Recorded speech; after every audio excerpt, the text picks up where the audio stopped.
السلام علیکم دوستو، آج میں آپ سب کے پاس حاضر ہوں اور میں آج ویڈیو بنانے کا مقصد یہ ہے کہ آپ نے دیکھا ہوگا کہ پاکستان میں سینٹ الیکشنز کے اندر جس طریقے سے ایکسپیکٹ کیا جا رہا تھا کہ گورنمنٹ ایون کہ اپنے الائڈ پارٹنرز کے ساتھ حفیظ شیخ کی سیٹ جیتنے میں کامیاب ہو جائے گی، لیکن حقیقتاً ایسا نہیں ہوا۔ اس کی بہت سی وجوہات ہیں۔ اس میں سے جیسا کہ ہم نے دیکھا یہ ہے کہ پاکستانی سیاست کے اندر ایک کلچر ہے، خاص طور پہ سینٹ الیکشن کے اندر ہم پچھلے کئی سالوں سے دیکھ رہے ہیں کہ اس میں خرید و فروخت ہوتی ہے، کیونکہ اس وقت اقتدار میں ایک ایسی پارٹی تھی اور وہ ایک ایسا لیڈر تھا، ایسا پرائم منسٹر تھا جو کہ ان چیزوں پہ یقین نہیں رکھتا کہ اس طریقے سے مینیپولیشن کی جائے اور پیسوں کا استعمال کر کے لوگوں کو خریدا جائے۔ تو ہم نے دیکھا یہ کہ گورنمنٹ کے بینچز میں بیٹھے ہوئے لوگ، نیشنل اسمبلی کی گورنمنٹ کے کچھ ایم این ایز جنہوں نے اپوزیشن سے پیسے لے کے پی ڈی ایم سے انہوں نے ووٹ کاسٹ کیا، ان کے امیدواروں کو یوسف رضا گیلانی کامیاب ہو گئے۔ ایسے میں الیکشن کمیشن کا جو کردار تھا اور ایسے الیکشن کمیشن کے جو قوانین ہیں اس کو اگر مد نظر رکھا جائے تو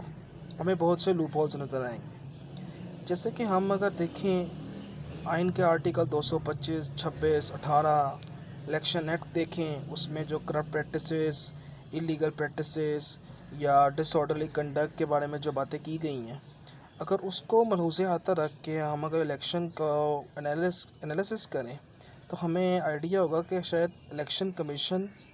نے حقیقتاً اپنی ذمہ داری پوری نہیں کی۔ یہ کوئی گورنمنٹ یا کسی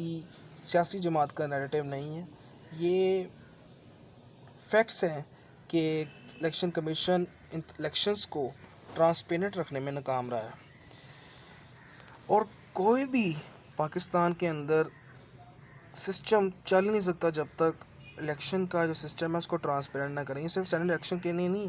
ہمیں آنے والے ٹائم کے لیے بھی چاہیے کہ ہم ایسا سسٹم بنائیں۔ گورنمنٹ کو چاہیے کہ مختلف پارٹیز کے ساتھ مل کے ایک ایسا سسٹم لے کے آئیں، ایک ایسا ریفارمز لے کے آئیں جس کے ساتھ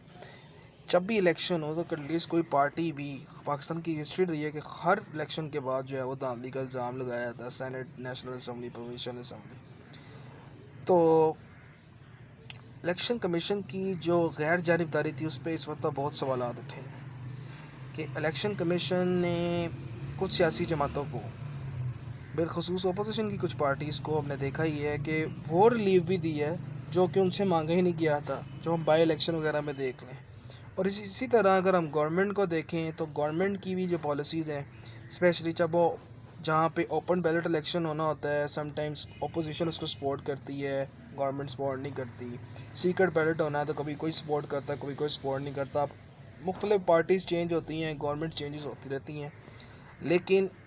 یہ مسئلہ ایسے چلتا رہتا ہے۔ تو ایسے میں تمام سیاسی جماعتوں کو اس کو سیریسلی جو ہے لے کے اس کا پرماننٹ اس کا کوئی سلوشن فائنڈ آؤٹ کرنا چاہیے۔ یہ نہیں دینا چاہیے کہ اپنے پارٹیز انٹرسٹ کیا اور اپنے نمبر گیمز کیا ہیں اس حوالے سے۔ دوسرا یہ کہ ہم نے دیکھا کہ پرائم منسٹر نے بڑا ڈیرنگ فیصلہ کیا اور انہوں نے ووٹ آف کانفیڈنس لینے کا فیصلہ کیا، جو کہ ہسٹوریکلی پاکستان کے اندر اس طرح کی کوئی ایسا ایگزامپل نہیں ملتی کہ اس طریقے سے کسی لیڈر کے ساتھ اس طرح وہ الیکشن میں اپنی کوئی سیٹ ہارا ہو سینٹ الیکشن کے اندر، اور اس کے بعد اس نے خود ہی سے ووٹ آف کانفیڈنس کا لینے کا فیصلہ کیا۔ اور اس کی مثال ملتی ہے بے نظیر صاحبہ کی گورنمنٹ کے اندر، کہ جب ان کی بھی 90s 80s میں گورنمنٹ تھی تو ایسے ہی ایک صورتحال پیدا ہوئی تھی، تو ایسے میں انہوں نے ووٹ آف کانفیڈنس جو ہے وہ اس کی طرف گئی تھی۔ تو لہٰذا عمران خان گورنمنٹ کی کنٹینیوشن پاکستان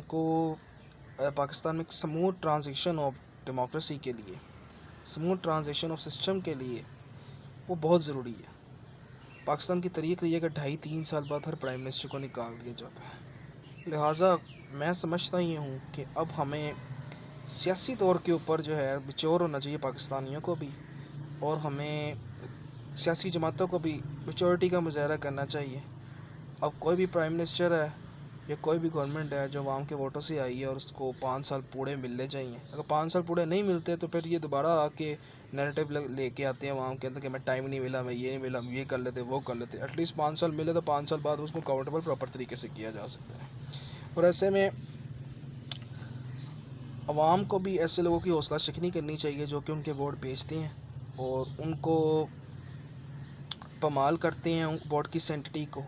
اور ایسے لوگوں کا گھیراؤ کرنا چاہیے۔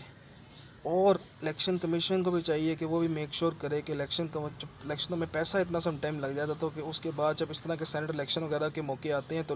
کئی لوگوں کو پتہ ہوتا ہے ہم نے دوبارہ منتخب ہو کے نہیں آنا، تو ایسے اندر وہ جو ہے وہ پیسہ لے کے بارگیننگ کر کے یا اپنے ووٹ وغیرہ بیچ کے بھی وہ اپنے پیسے وغیرہ اپنی انویسٹمنٹ کا ریٹرن لینے کی کوشش کرتے ہیں۔ تو ایسے تمام اقدامات یا ایسے تمام چیزوں کی حوصلہ شکنی ہونی چاہیے جس کے ذریعے آپ کوئی بھی ایسا کام کریں جس سے عام عوام کے اندر لوگوں میں